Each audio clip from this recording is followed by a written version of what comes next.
जय हिंद साथियों। कैसे हैं आप सब? एकदम सब बढ़िया।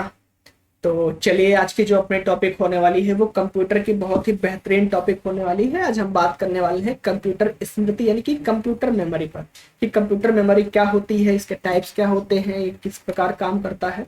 तो बात करी जाए कंप्यूटर मेमोरी की, तो जैसे जिस प्रकार मनुष्य का मस्तिष्क होता है, आप कुछ भी याद करते हैं, पढ़ते हैं, लिखते हैं और अपनी मेमोरी में सेव करते हैं, ठीक उसी प्रकार कंप्यूटर का जो ब्रेन यानी कि सेंट्रल प्रोसेसिंग यूनिट, जिसमें सारी क्रियाएं संचालित होती हैं, उसमें एक मेमोरी लगा होता है। उसका भी अपना एक मस्तिष्क होता है जिसके अंदर आप डाटा को सेव करते हैं। क्या करते हैं? सेव करके रखते हैं और बाद में जब भी आप चाहें तो उसको देख सकते हैं, डेटा को ट्रांसफर कर सकते हैं। तो लेकिन ये मेमोरी के कुछ टाइप्स होते हैं। मेमोरी कितने प्रकार की होती है, इन सब पे चलिए बात करते हैं। तो बात करी जाए मेमोरी की, तो कंप्यूटर मेमोरी को प्राइमरी मेमोरी या मेन मेमोरी कहा जाता है, जिसे हम रैंडम एक्सेस मेमोरी कहते हैं। ठीक है, रैंडम एक्सेस मेमोरी कहते हैं। और इस मेमोरी की मापने की जो प्रक्रिया है कि हम मापे कि मेमोरी को कैसे मापा जाता है, तो आपका 4 बिट्स बराबर आपका एक निबल होता है और 8 बिट्स बराबर एक बाइट होता है। ठीक है, और 1024 बाइट्स बराबर 1 KB यानी कि 1 किलो बाइट होता है।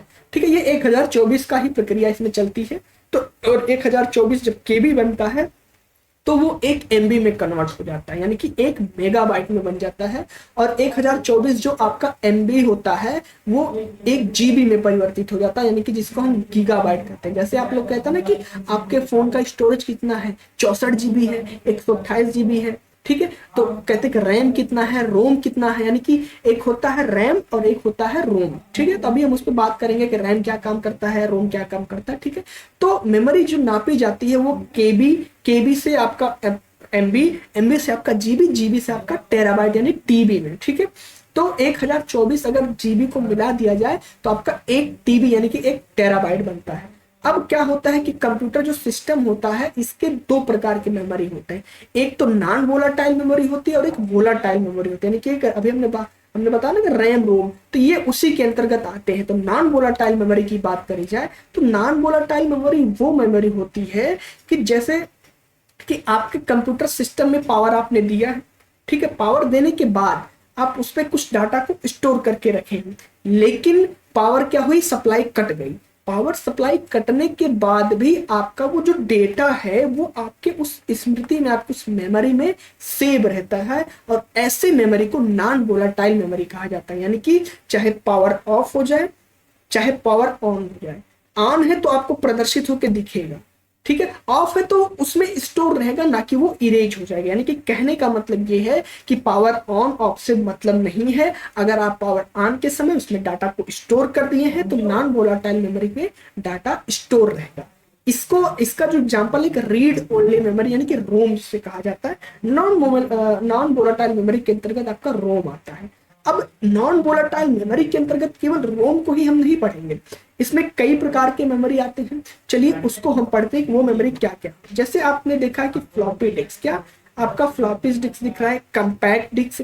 कंपैक्ट डिस्क की बात करी जाए कि जब पहले आपके मेमोरी नहीं हुआ करती थी, जब आपकी सीडियां चलती थी, जिसे गांव की भाषा में सीडी या डीवीडी कहते थे। क्या? डीवीडी। तो इसमें क्या होता है कि जब डाटा को स्टोर कर दिया जाता है तो इसमें डाटा स्टोर रहता है। एक बार हम डाल दिए डाटा तो इसमें डाटा स्टोर रहता है, इसमें डाटा डिलीट नहीं होता है। ठीक है, तो हम क्या करते थे, अपने डीवीडी में लगाते थे, जो भी मूवी वगैरह जिस भी प्रकार का उसमें डाटा रहता था वो स्टोर रहता है। हालांकि अब इसका बहुत ज्यादा यूज नहीं हो रहा है। अब इसकी जगह आपका हार्ड डिस्क, SSD, आपका SD कार्ड, फ्लैश ड्राइव, ये सारी चीजें जगह ले ली है, क्योंकि ये इसका रख रखाव करने में बड़ी समस्या होती। अगर ये एक्चुअली क्या होता है, ये पतली सी प्लास्टिक की परत होती है। ठीक है, अब ये प्लास्टिक की परत होती है, अब जैसे ही अगर ये यहाँ से क्रैक हो जाती है तो ये काम करना बंद कर देती है और इसके रख रखाव में बड़ी समस्या होती थी। तो फिर ये कन्वर्ट होके आपका हार्ड डिस्क में, यानी कि इंटरनल हार्ड डिस्क, जिसको हम कहते हैं ना कि हमारी जो हमारी मोबाइल है उसकी क्षमता क्या है, 64 GB है। ये जो हमारा फोन है, इस फोन की जो इंटरनल मेमोरी है वो क्या है, 64 GB है। कहते हैं रैम कितना है, रैम कहते हैं कि इसका 4 GB रैम है। तो जो रैम होता है, अभी हम उस पर बात करेंगे कि रैम क्या काम करता है। पहले हम रोम को पढ़ लेते हैं। तो जो हमारा रोम है यानी कि इंटरनल मेमोरी है, वो उसमें क्या होता है कि हम डाटा को स्टोर करके रखते हैं, ठीक है। उसी तरीके से एक एक्सटर्नल हार्ड डिस्क होता है, यानी कि यही चीजें हैं जो ये इंटरनल हार्ड डिस्क है, ये आपके क्या कंप्यूटर सिस्टम में लगा होता है। तो इसी तरीके का ये क्या है, ये एक्सटर्नल में आ जाता है, इसको एक प्लास्टिक के हब में ऐड कर दिया जाता है और फिर इसको जो है डाटा के केबल के थ्रू जो है आपके सिस्टम में कनेक्ट कर दिया जाता है। फ्लैश ड्राइवर आप सब देखे ही होंगे कि फ्लैश ड्राइवर क्या होता है। फ्लैश ड्राइवर जो होता है जैसे आपका एसडी कार्ड जिसको बोलते हैं, एसडी कार्ड तो ये गांव के भाषा में इसको चिप बोलते थे, क्या चिप बोलते थे कि हमारे फोन में चिप नहीं है इसीलिए हम इसमें गाना या सॉन्ग मूवी कुछ भी डाटा नहीं रख सकेंगे। तो उसी तरीके से आपका ये फ्लैश ड्राइवर जो होता है ये आपके कंप्यूटर सिस्टम में लगता है। हालांकि इसको आप मोबाइल में भी अटैच कर सकते हैं ओटीजी के माध्यम से। ओटीजी क्या होगा कि आपका इसमें लग जाता है ओटीजी, और यहाँ पर आपका टाइप जो भी रहे, टाइप 2 या टाइप सी भी जो रहता है उस प्रकार का ओटीजी लेके आप यहाँ से इस पेन ड्राइव को यानी कि फ्लैश ड्राइव को भी आप यहाँ से कनेक्ट कर सकते हैं, ठीक है। तो नॉन वोलाटाइल मेमोरी जो होती है वो floppy disk, compact disk, internal hard disk, external hard disk, flash drive और एसडी ड्राइव आते हैं, जिसके अंतर्गत हम अगर डाटा को एक बार सेव करके रख देते हैं तो वो डिलीट नहीं होता है। यहाँ पर पावर का कंसेप्ट ये नहीं है कि पावर अगर कट जाती तो आपका डाटा इरेज हो जाएगा, पावर पुनः आएगी तो पुनः आपका डाटा आपको प्रदर्शित होने लगेगा। अब वोलाटाइल मेमोरी की बात करी जाए कि वोलाटाइल मेमोरी क्या होती है, तो वोलाटाइल मेमोरी ऐसी मेमोरी होती है कि जिसमें अगर हम पावर दे रहे हैं तो हमारा डाटा दिख रहा है, लेकिन जैसे ही पावर ऑफ हो जाती है तो क्या होता है, हमारा डाटा इरेज हो जाता है यानी कि उड़ जाता है, जिसको हम क्या कहते हैं, रैम कहते हैं, यानी कि रीड रैंडम एक्सेस मेमोरी, ठीक है।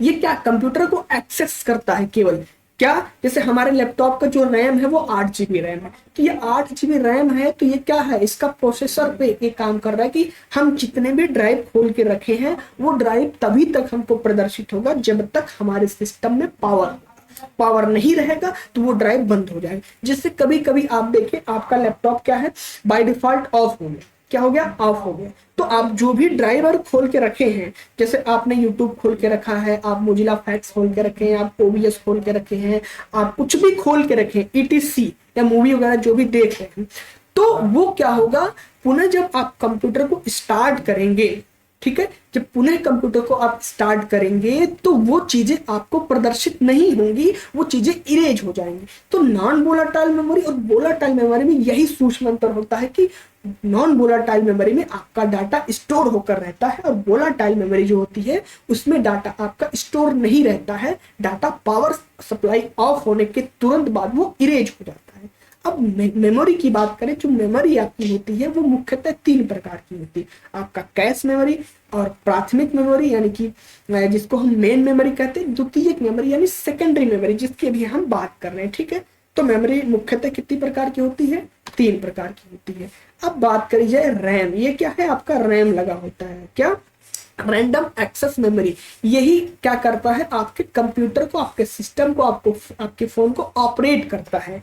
जैसे कुछ लोगों का फोन का देखते होंगे 2 GB रैम होता है, तो वो उनका फोन क्या होता है, स्लो चलता है, क्या चलता है, स्लो चलता है। लेकिन वहीं अगर किसी व्यक्ति के फोन का रैम जो है 4 GB है, 6 GB है, 8 GB है, तो उनका जो फोन है वो आपके फोन की अपेक्षा उसका जो एक्सेस पॉइंट होगा वो क्या होगा, वो ज्यादा होगा, क्या होगा, वो ज्यादा होगा। तो ये क्या करता है, रैंडम एक्सेस मेमोरी, यानी कि ये एक्सेस करने का काम कर रहा, आपके कंप्यूटर के, आपके सिस्टम के, आपके ड्राइवर को एक्सेस करने का काम करता है, ठीक है। और जो रोम होता है वो रीड ओनली मेमोरी होता है जिसके अंतर्गत आप डाटा को स्टोर करके रखते हैं, ठीक है। अब हम बात कर लेते हैं कैश मेमोरी की, कैश मेमोरी क्या होती है।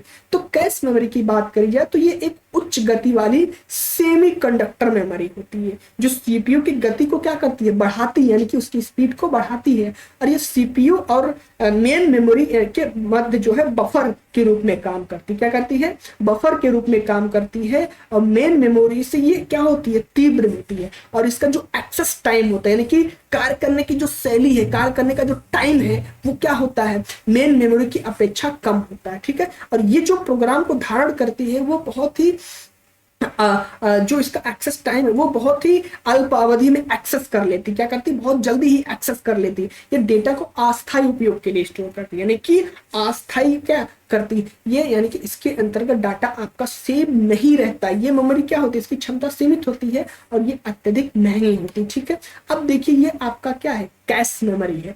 इस तरीके का कैश मेमोरी की बात करी जाए तो जो आपका सीपीयू होता है, जैसे जो रैम काम करता है उसी तरीके से आपका कैश मेमोरी भी काम करता है। तो ये आपका रैम है, यहाँ पर देखिए कैश मेमोरी लगा हुआ है। तो इसमें भी आपका डाटा स्टोर नहीं होता, ये सिस्टम को केवल ऑपरेट करने में काम करता है, सिस्टम को केवल चलाने में मदद करता है। ठीक है, चलिए अब हम बात करते हैं प्राथमिक मेमोरी अथवा मेन मेमोरी, जो मुख्य मेमोरी होती है। ठीक है, प्राथमिक अथवा मेन मेमोरी की बात करी जाए तो केवल वही डेटा और निर्देशों को धारण करती है जो वर्तमान में इसमें काम हो रहा, क्या वर्तमान में काम कर रहे हैं, और इसकी क्षमता भी सीमित होती है। जब कंप्यूटर किसी कारण ऑफ हो जाता है, क्या हो जाता है, ऑफ हो जाता है, तो इसमें डेटा संचित नष्ट हो जाता है, क्या हो जाता है, नष्ट हो जाता है। और ये क्या होता है, सेमीकंडक्टर डिवाइस होता है, इसकी तीव्र गति नहीं होती है, जितने भी इसमें रजिस्टर होते हैं उतना ही इसकी गति तीव्र होती है। ठीक है, मेन मेमोरी जो होती है, मेन मेमोरी क्या होती है, इसकी विशेषता कुछ है, उस पर हम बात कर लेते हैं। तो सबसे पहले तो ये वोलाटाइल मेमोरी में आती है। वोलाटाइल मेमोरी और नॉन वोलाटाइल मेमोरी क्या होती है, हमने बात कर लिया था। और ये सेमीकंडक्टर मेमोरी होती है, और जब भी इसमें पावर रहेगा, जो हम प्रेजेंट टाइम में काम कर रहे हैं वो शो कर रहा है, पावर चला गया तो डाटा नष्ट हो जाता है। जैसे जैसे कि अभी हमने बताया कि आप सिस्टम पे कुछ काम कर रहे हैं, तो वो तभी तक दिखेगा जब तक आपके सिस्टम में पावर है। जैसे ही आपका पावर ऑफ होता है, आपका सिस्टम का जो भी डाटा है वो चला जाता है, वो नष्ट हो जाता है। ठीक है, तो ये द्वितीयक मेमोरी से तीव्र होती है। क्यों तीव्र होती है, क्योंकि एक्सेस कर रही है ना, रैंडम एक्सेस मेमोरी। और कंप्यूटर मेमोरी जो है मेन मेमोरी के बिना नहीं चल सकता। क्यों नहीं चल सकता, क्योंकि ये क्या करता है कि आपके कंप्यूटर को ऑपरेट करने का काम करता है, आपके कंप्यूटर को चलाने का काम करता है। जैसे बिना डीजल के आपका इंजन नहीं चलता, ठीक उसी प्रकार बिना आपके रैम के आपका जो कंप्यूटर सिस्टम है वो ऑपरेट नहीं कर सकता है। ठीक है, अब हम बात कर लेते हैं रोम की, यानी कि रीड ओनली मेमोरी, जो कि एक मुख्य मेमोरी होती है जिसके अंतर्गत हम डाटा को सेव करके रखते हैं। ठीक है, रीड ओनली मेमोरी जो होती है एक इंटरग्रेटेड सर्किट के रूप में होती है। क्या होती है, जिसे आईसी के रूप में हम जानते हैं, इंटरग्रेटेड सर्किट। आईसी क्या होती थी, हमने जब कंप्यूटर की पीढ़ियां हमने पढ़ा था तो हमने उस पर हम आईसी पे विस्तृत चर्चा किए थे, प्लेलिस्ट में वीडियो पड़ा हुआ है, आप वहां से जाके देख सकते हैं। ठीक है, इसमें जो होता है कोई भी प्रोग्राम अगर संचित किया जा रहा है तो उसमें वो संचित रहेगा। ठीक है, जब हम उसमें कोई प्रोग्राम डाल देते हैं तो वो अस्थायी रूप से रहता है, और वो जब उसको हम एक बार ऑपरेट कर देते हैं, निर्देश देते हैं, तो वो चलता रहता है। जैसे कि अगर हम बात करें कि हम कंप्यूटर में क्या कर रहे हैं, वीडियो को चला रहे हैं। ठीक है, क्या कर रहे हैं, वीडियो को चला रहे हैं। ठीक है, तो वीडियो हम ऑपरेट कर रहे हैं, हमने एक बार हमने क्या किया, कमांड दे दिया कि ये जो रोम में आपके डाटा सेव है वो चलने लगे। ठीक है, अब इसके भी कुछ प्रकार होते हैं, जैसे पी रोम, ईपी रोम, ईपी रोम। तो हम आइए समझते हैं। अच्छा, रैम रोम क्या होता है, थोड़ा सा रैम और रोम में समझिएगा अंतर। ठीक है, रोम जो होता है ये देखिए कुछ इस प्रकार का आपका रोम होता है जिसके अंतर्गत आप डाटा को स्टोर करके रखते हैं। अब हम बात कर लेते हैं पी रोम। पी रोम क्या होता है, ये भी एक रोम आईसी यानी कि इंटीग्रेटेड सर्किट, किसी भी प्रोग्राम को एक बार ही संचित किया जाता है। इसमें अगर प्रोग्राम को संचित करने के बाद प्रोग्राम को संचित करने के बाद ना तो उसे मिटाया जा सकता है और ना ही उसे संशोधित किया जा सकता है। किसी भी प्रकार विद्युत व्यवधान आदि के कारण आईसी का प्रोग्राम क्षतिग्रस्त हो सकता है। ये जो पीरोम होता है इसकी बात करी जा रही है कि जैसे कि एक बार इसमें आप डाटा को संचित कर दिए हैं, यानी कि डाटा को डाल दिए हैं, तो उसको आप मिटा नहीं सकते, उसमें आप संशोधित नहीं कर सकते हैं। ठीक है, तो ये क्या होता है, ईपी रोम होता है। अगर उसमें संशोधित करते हैं और इसकी आईसी खराब हो गई तो आपका डाटा इरेज हो सकता है। ठीक है, ये होता है आपका पी रोम कुछ इस तरीके का। अब हम बात कर लेते हैं ईपी रोम। ईपी रोम जो होता है ये भी आपका रोम है, ये आईसी से संचित किया जाता है और ये पराबैंगनी किरणों के माध्यम से इसमें जो डाटा है उसको हम मिटा सकते हैं। क्या कर सकते हैं, देखिए पी रोम और ईपी रोम में अंतर है। पी रोम में क्या है, इसमें हम डाटा को मिटा इरेज नहीं कर सकते हैं, और ईपी रोम में हम क्या कर सकते हैं, पराबैंगनी इसके पराबैंगनी किरणों के माध्यम से डाटा को मिटा सकते हैं, दोबारा ला सकते हैं। ठीक है, तो ये भी आईसी प्रोग्रामर के रूप में काम करता है। अब हम देखिए ये क्या है, ये आपका ईपीरोम मेमोरी है। अगर हम यहाँ से अल्ट्रा वायलेट रेंज को देते हैं तो इस पर डाटा को हम इरेज करके मिटा सकते हैं। ठीक, अब हम बात कर लेते हैं ईईपीरोम। तो ये क्या है, एक इलेक्ट्रिकल इरेजिबल फॉर्म पर स्टोर किए गए प्रोग्राम को मिटाने अथवा संशोधित करने के लिए किसी विशेष उपकरण की आवश्यकता इसमें नहीं होती है। यानी कि इलेक्ट्रिकल सिग्नल जो कि कंप्यूटर में उपलब्ध रहता है, इस प्रकार का जो हम सिग्नल देते हैं तो उसको हम मिटा सकते हैं, ला सकते हैं, डाल सकते हैं। ये भी रोम के अंतर्गत आता है और ये भी इंटीग्रेटेड सर्किट यानी कि आईसी के रूप में संचित होता है। ठीक है, तो ये देखिए आपका है ईपीरोम। ठीक है, क्या है ये ईपीरोम, यानी कि रीड ओनली मेमोरी, यानी कि ये भी क्या है, इलेक्ट्रिकल इरेजिबल। इसमें देखिए electrical erasable programmable read only memory, यानी कि इसके डाटा को हम मिटा सकते हैं, ला सकते हैं। ठीक है, अब हम बात कर लेते हैं रैम की। क्या, रैम की, यानी कि रैंडम एक्सेस मेमोरी की। तो ये जो मेमोरी होती है, ये प्रोग्राम, ये क्या होती है, अपने प्रोग्राम में किए गए कुछ समय के लिए ही संचित करती है डाटा को, यानी कि रीड राइट मेमोरी इसको कह सकते हैं। कि ये क्या करता है, ये केवल डाटा को रीड करने का काम करता, पढ़ने का काम करता है, ना कि इसमें डाटा को आप संचित करके रख सकते हैं, स्टोर करके रख सकते हैं। ठीक है, बात समझ में आ गई इतनी कि रैम और रोम में क्या अंतर है। रैम और रोम की बात करी जाए तो आपका जो रोम है इसमें डाटा को आप संचित करके रख सकते हैं, और रैम में आप डाटा को संचित करके नहीं रख सकते हैं, ये केवल पढ़ने के काम में आता है। अब ये दो प्रकार का होता है। क्या होता है, ये दो प्रकार का होता है। ये देखिए आपका रैम कुछ इस तरीके का होता है। ठीक है, ये दो प्रकार का होता है। एक डी रैम होता है, यानी कि डायनेमिक का अर्थ यानी कि गतिशील। इस मेमोरी में यदि 10 आंकड़े संचित कर दिए जाते हैं तो फिर उसके बीच में दो आंकड़ों को अगर हम मिटाएं, यानी कि 10 आंकड़ा इसमें हमने डाला है, क्या 10 आंकड़ा डाला है, तो इसमें अगर हम दो आंकड़े को मिटा देते हैं तो इसके बीच का जो आंकड़ा है वो रिक्त स्थान क्या होता है, स्वतः जो है मिट जाता है, वो आपस में जुड़ जाते हैं, यानी कि हम उस रिक्त स्थान का पुनः उपयोग कर सकते हैं। लेकिन ये किसके अंतर्गत आता है, डायनेमिक रैंडम एक्सेस मेमोरी के अंतर्गत आता है। अब ये है आपका डायनेमिक रैंडम एक्सेस मेमोरी। ठीक है, अब आता है आपका एस रैम।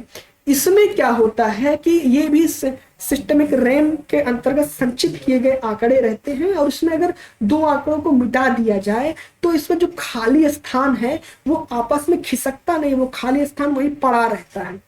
तो इसके बाद हमको क्या किया जाता है, वो खाली स्थान पड़ा रहता है, तो हमको क्या करना पड़ता है, इसको पूरी तरीके से फिर से वॉश करना पड़ता है, यानी कि फिर से उसको सब डाटा को इरेज करना पड़ता है और नए सिरे से काम शुरू करना पड़ता है। इतनी बात समझ में आ गई आप सभी को। ठीक है, तो चलिए अब आगे बढ़ते हैं। इसमें भी डाटा ये अस्थायी रूप से, देखिए रैम की बात जब भी आए तो डाटा उसमें अस्थायी रूप से संचित होती है, अस्थायी रूप से, यानी कि पूर्ण रूप से संचित नहीं होती है। अस्थायी रूप की बात करिए, अस्थायी रूप से तभी संचित होती है जो किसमें होती है, वो रोम में होती है। ठीक है, ये आपका स्टैटिक रैम है। ठीक है, चलिए अब हम आगे बढ़ते हैं। सेकेंडरी मेमोरी या बैकअप मेमोरी की बात करें तो कुछ सेकेंडरी मेमोरी होती है जिसके अंतर्गत हम क्या करते हैं, डाटा को स्टोर करके रखते हैं। थोड़ी सी उस पर भी बात कर ली जाए तो ये क्या होती है, मेन मेमोरी जिसमें डेटा को अस्थायी रूप से हम स्टोर कर सकते हैं, यानी कि जिसको हम floppy disk, hard disk, magnetic tape, CD, video disk कहते हैं। जैसे आपका चिप हो गया, पेन ड्राइव हो गया, जिसको हम एक्सटर्नल मेमोरी कहते हैं। क्या, एक्सटर्नल मेमोरी कहते हैं, स्टोरेज डिवाइस कहते हैं। ये क्या होता है, ये एक्सटर्नल मेमोरी है जिसमें हम डाटा को सेव करके रख सकते हैं। जैसे आपके सिस्टम में 4 GB रैम है, अब 64 GB रोम, उसमें आप बाहर से चिप लगा रहे हैं, तो क्या कर रहे हैं, वो आप रोम उसमें लगा रहे हैं, यानी कि एक्सटर्नल मेमोरी लगा रहे हैं। ठीक है, तो floppy disk, hard disc, hard disc के जैसे आपका हार्ड डिस्क होता है वैसे आपका अब तो एक आ गया है SSD, जिसकी जो क्षमता है वो हार्ड डिस्क की अपेक्षा तीव्र हो गई है। SSD जो होता है हार्ड डिस्क की अपेक्षा तीव्र गति से काम करता है, ठीक है। सॉलिड स्टेट की बात कर रहे हैं। अब फ्लॉपी डिस्क क्या होता है, इस पे भी थोड़ी सी बात कर ली जाए।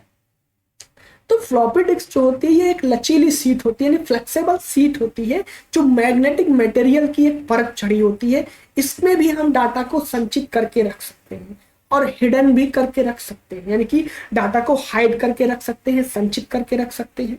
तो ये क्या है, ये भी आपका एक्सटर्नल मेमोरी के रूप में काम करता है। तो ये देखिए आपका होता है फ्लॉपी डिस्क। क्या ये फ्लॉपी डिस्क होता है, आपका जो सिस्टम होता होगा उसमें आप देखते होंगे इस तरीके का एक जैक बना होता है। आपके हालांकि लैपटॉप में भी ये जैक बना होता है, लेकिन अब तो लोग इस जैक को निकाल कर यहाँ पर उनको एक्सटर्नल जब ऐड कराना रहता है तो इसी जगह पे वो अपना एसएसडी जो है अटैच करा देते हैं, तो इसको निकाल दिया जाता है। क्योंकि ये जो होता है जैसे आपकी जो सीडी होती है उसी तरीके का होता है, ठीक है।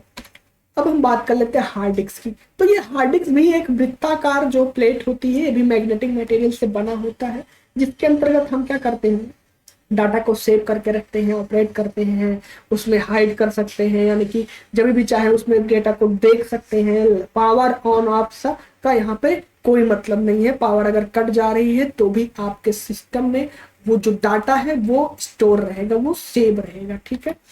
ये आपका हार्ड डिस्क होता है, जिसके अंतर्गत ये प्लेटें लगी होती है, एक हब होता है इस तरीके का, और इसके अंतर्गत आप जो है डाटा को सेव करके रखते हैं, ठीक है। इतनी बात समझ में आ गई। अब मैग्नेटिक टेप जो होता है ये भी एक स्टोरेज डिवाइस होता है, ये भी एक बैकअप डिवाइस होता है, जिसमें आप क्या करते हैं, डाटा को स्टोर करके रखते हैं, डाटा को सेव करके रखते हैं, ठीक है। चाहे आइडियो हुआ, वीडियो हुआ, टेक्स्ट जो भी हुआ, आप इसमें डाटा को रख सकते हैं, ठीक है। अब एक आता था मैग्नेटिक टेप। क्या मैग्नेटिक टेप की जो मैं बात कर रहा था, जब बचपन में आप देखते होंगे जो रील वाली आती थी कैसेट, यही मैग्नेटिक टेप है। जो इसमें जो रील हुआ करती थी, इसमें आपका इसी पे ये डेटा रखा हुआ होता था। ये क्या करता था, आप जब भी इसको डिवाइस में लगाते थे तो ये घूमता था, एक तरफ से घूमता था, इधर इधर से चलता था, इधर आके जो है इकट्ठा होता था, इधर से चलता था, इधर आके इकट्ठा होता था, फिर इधर से ऐसे साइकिल चलती रहती है इसकी। इसको आप निकाल कर बचपन में क्या किए होंगे, बहुत इसके साथ जो खेले भी होंगे, जैसे मैंने भी खेला है। इसको खींचते थे पतंगों की तरह, इधर जैसे क्या होता था ना, खेतों में लोग इसको ऐसे बांध देते थे, तो जब इस पे जो है सूर्य की किरणें पड़ती थी तो ये क्या करता था, चमकता था। क्या होता था, चमकता था। तो यही मैग्नेटिक टेप होता है। हालांकि अब ये लगभग बंद हो चुका है, इस पे अब तो आप एसएसडी और एचएसडी हार्ड डिस्क वगैरह आ गया, तो इसका काम बंद हो गया है, क्योंकि इसमें आप जल्दी डाटा को स्टोर बार बार नहीं कर सकते थे, क्योंकि समस्या होती थी ना। तो इसी मैग्नेटिक टेप पे आपको जो है डाटा को स्टोर किया जाता था, डाला जाता था। ये इधर से चलता था, इधर स्टोर होता था, इधर से चलता था, इधर स्टोर होता था, यानी कि इसकी एक साइकिलिंग चलती थी, ठीक है। चलिए, तो इतनी बातें आप सभी को समझ में आ गई।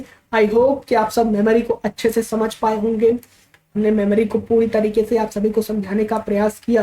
तो मैं आप सभी से इतनी सी गुजारिश करूंगा कि आप सब हमारे चैनल को ज़्यादा से ज़्यादा शेयर करें, लाइक करें, सब्सक्राइब करें, और हमारे चैनल को सब्सक्राइब करें और अपने दोस्तों तक भी पहुंचाएं, ठीक है। तो चलिए आज की क्लास को इतना ही रखते हैं, ठीक है।